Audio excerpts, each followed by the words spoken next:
Terima kasih Datuk Pengerusi. Yang Hormat, kita ahli parlimen boleh membahas soalan daripada Perlis sampai ke Sabah, Yang Hormat. Ya, saya pun menyambut baik ahli-ahli parlimen yang minat dengan wilayah. Terima kasih Datuk Pengerusi. Saya merujuk kepada butiran P32, khusus kepada butiran 090000, iaitu di bawah pembangunan semula Kampung Baru. Seperti mana yang diketahui umum, kami ahli parlimen bukan sahaja di peringkat wilayah tetapi juga di peringkat seluruh Malaysia mengambil berat dan perhatian yang amat sangat berkait dengan isu pembangunan semula Kampung Baru yang telah dibawa dengan begitu perhatian oleh Allahyarhamah Datuk Lok Ghazali. Dan isu yang saya bagikan sini, Pengerusi dan juga Yang Berhormat Menteri, adalah tentang isu status tanah Kampung Baru itu sendiri. Walau dilulus akta baru-baru ini, akta pembangunan semula Kampung Baru, ternyata masih lagi berkuat kuasa sehingga ke hari ini dan tidak dimansuhkan enactment, Tan Sri Pengerusi, enactment Tanah Penempatan Melayu 1950. Dan di bawah enactment ini jelas bahawa Kampung Baru masih lagi dimiliki oleh Kerajaan Negeri Selangor, walaupun pada tahun 1974 Kuala Lumpur diserahkan kepada Kerajaan Persekutuan dari segi pentadbirannya. Dan saya ingin menanyakan beberapa pertanyaan kepada Yang Hormat Menteri, kerana selepas dibawa rang undang-undang pada 5 Oktober yang lalu, pada malam yang sama telah diluluskan akta ini. Dalam isu anggota atau keanggotaan Lembaga MAS, dalam 11 orang yang dilantik, 4 orang oleh Menteri Besar Selangor dahulunya, 7 orang wakil ketua kampung secara lazimnya. Dalam pelaksanaan pelantikan, siapakah yang akan melantik mereka-mereka ini sekarang setelah akta diluluskan? Dan kita tahu, kita sedia maklum bahawa sejak tahun 1974, Tan Sri Pengerusi, Datuk Bandar Kuala Lumpur telah menggantikan Menteri Besar Selangor sebagai Yang di-Pertua Badan MAS. Tapi tidak ada bukti yang dikemukakan sehingga ke hari ini untuk menunjukkan peralihan, termasuklah dokumen sebagai menyokong peralihan ini. Saya nak menanyakan kepada Yang Hormat Menteri, berapa kalikah Datuk Bandar Kuala Lumpur datang ke Kampung Baru untuk mempengerusikan mesyuarat MAS sejak diumumkan penggantian tahun 74 sampai ke hari ini. Sedangkan kita ada secara umum pengakuan daripada Datuk Bandar Kuala Lumpur mengatakan beliau hanya pegang jawatan selaku Yang di-Pertua MAS atas nama Datuk Tan Sri Pengerusi, Yang Hormat Menteri. Persoalan ini wajib dijawab dan saya tekankan bersama ahli-ahli Parlimen Pakatan Rakyat di sini bahawa tanah Kampung Baru secara legalnya dengan izin di bawah Undang-Undang Malaysia masih di bawah Negeri Selangor selagi enactment MAS 1950 masih wujud. Dan persoalan-persoalan dibangkitkan tadi dijawab dengan jelas oleh Menteri. Nah, Kuala Lumpur, dari segi penyerahan Kuala Lumpur ini termasuklah Kampung Baru ini hanya dari segi pentadbiran. Tapi isu hak milik itu masih lagi tidak terjawab. Seterusnya, Tan Sri Pengerusi, saya pergi kepada bila rang undang-undang yang saya sebut tadi 5 Oktober 2011 diluluskan di Dewan Rakyat. Rang undang-undang tersebut belum lagi dibahas di peringkat Dewan Negara dan belum mendapat kekenan Yang di-Pertuan Agong, termasuklah belum lagi diwartakan. Jadi perbadanan masih belum ditubuhkan, tapi pada 19 Oktober Yang Berhormat Menteri telah mengadakan mesyuarat di kementerian bersama banyak NGO, pertubuhan-pertubuhan bukan kerajaan, dan telah menubuhkan sebuah pasukan interim dengan peruntukan 15 juta ringgit Tan Sri Pengerusi dan 9 juta ringgit yang dibelanjakan. Bagaimanakah kalau dijelaskan langkah menubuh pasukan ini boleh dibuat, dilaksana, sedangkan akta ini belum dilulus, belum dibawa di peringkat Dewan Negara, belum dapat perkenan Yang di-Pertuan Agong dan belum lagi diwartakan. Dan bagaimana bila mana dan dari mana peruntukan 15 juta ringgit ini diberikan. Semua ini tak dijelaskan dan maklumat yang kami dapat pun menerusi lampiran khabar dari berita. Dan untuk apakah yang saya sebutkan tadi 9 juta ringgit Malaysia dibelanjakan. Tuan Sri Pengerusi, seterusnya saya khusus kepada peruntukan 20 juta ringgit. Di bawah bekalan 32 butiran 090000 maaf 09000. 20 juta ringgit ini untuk siapa sebenarnya? Ini wajib dijawab oleh kerajaan. Adakah 20 juta ringgit sahaja digunakan untuk membangunkan kampung baru semata-mata? Yang diumumkan, dimaklumkan menerusi berita peruntukan untuk ubah suai Masjid Kampung Baru seperti disebut sendiri oleh Yang Amat Berhormat Perdana Menteri, 20 juta ringgit. Sehingga ke hari ini daripada siasatan di lapangan di bawah sana di Kampung Baru tidak ada apa-apa. Tender dibuka dan juga ditutup. Tapi tender untuk apa sebenarnya saya nak tanyakan kepada Yang Amat Menteri. Isu ubah suai ke, menaik taraf atau roboh dan bina semula bangunan yang baru. Kontraktor yang dapat kontrak pun wajib dimaklumkan dan kami mendapat rungutan daripada mereka yang duduk di sana bahawa perancangnya ada hubungan dengan Yang Amat Berhormat Perdana Menteri. Jadi saya pohon penjelasan kerana perkara-perkara ini menyukarkan kita. Tidak ada keterbukaan dan rakyat membawa 1001 persoalan. Dan saya ingin membawa juga pada sejarah. Sejak Mac 2009 ada sebuah tapak pasar minggu di mana bekas Perdana Menteri Yang Amat Berhormat Kepala Batas telah memecah tanah untuk menara warisan pada ketika itu. Tapi kita mahu tahu setakat ini apakah status menara tersebut sejak dibuat upacara pecah tanah dan apakah jaminan kepada penduduk bahawa akan berterusan semua projek yang diumumkan, termasuklah jaminan kepada penduduk Kampung Baru khususnya.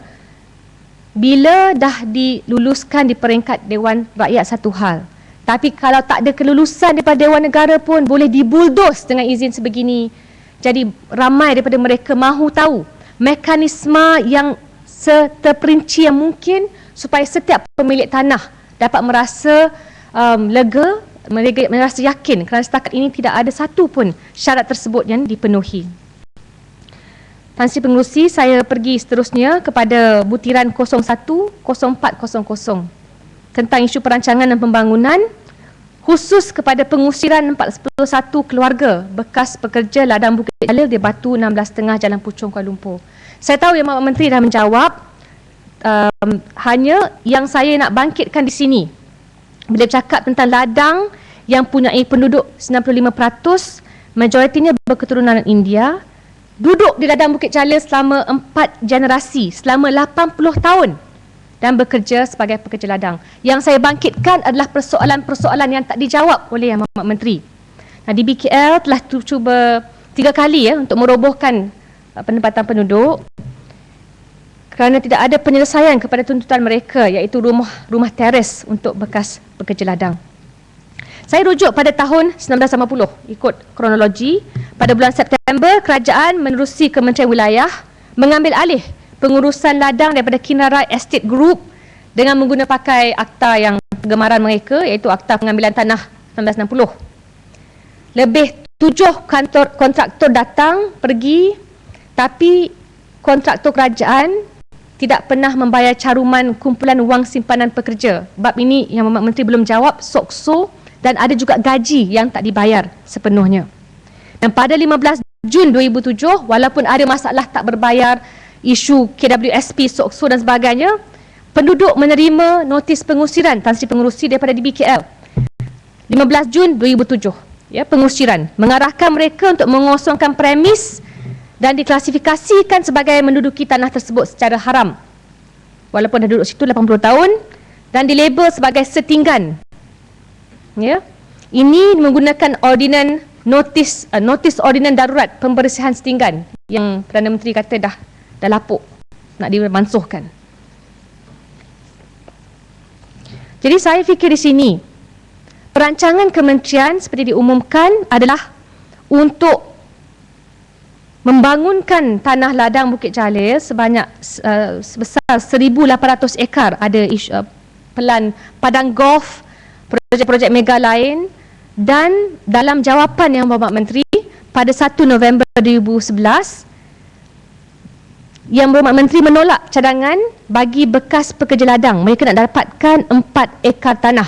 Jawapannya, kerana tanah tersebut sudah direzapkan sebagai tanah perkuburan orang Islam, orang bukan Islam dan juga pusat tahanan. Baik. Jadi, tambahan kepada persoalan KWSP dan SOKSO, saya nak menanya kepada Yang Berhormat Menteri, bila keputusan untuk mengambil tanah khusus untuk merizab tanah ini sebagai tanah perkuburan orang Islam, orang bukan Islam dan juga pusat tahanan, kerana dalam Kanun Tanah Negara, carian saya nampak tanah dirizabkan oleh Yang Berhormat Menteri, ditandatangani oleh pengerusi Jawatan Kuasa Kerja Tanah, iaitu juga Menteri Dr. Raja Nong Chik, pada 17 September 2009, iaitu 2 tahun, hanya 2 tahun selepas diusir bekas-bekas pekerja ladang pada 15 Jun 2007. Maksudnya tidak ada tertera dalam perancangan awal nak jadikan sebagai tanah perkuburan. Hanya mungkin atas sebab dan sebagainya. Saya pohon penjelasan kerana saya hanya boleh depend atau mengambil semua dokumentasi ini untuk membawa kepada pertanyaan selanjutnya. Kerana pada saya dalam kes-kes yang kita teliti, yang paling kukuh asas untuk meminta 4 ekar bagi pembangunan penduduk-penduduk ini adalah di kes ladang Bukit Jalil. Yang lain tu kita faham. Saya juga nak sebut kepada Yang Berhormat Menteri, dalam kes di Bukit Kerinci pun kita memang buat kompromi, kita terima. Tapi pada masa yang sama, bila bercakap bab usir dulu baru fikir sebab nak wujudkan rizab tanah perkuburan, itu tak boleh dipakai langsung.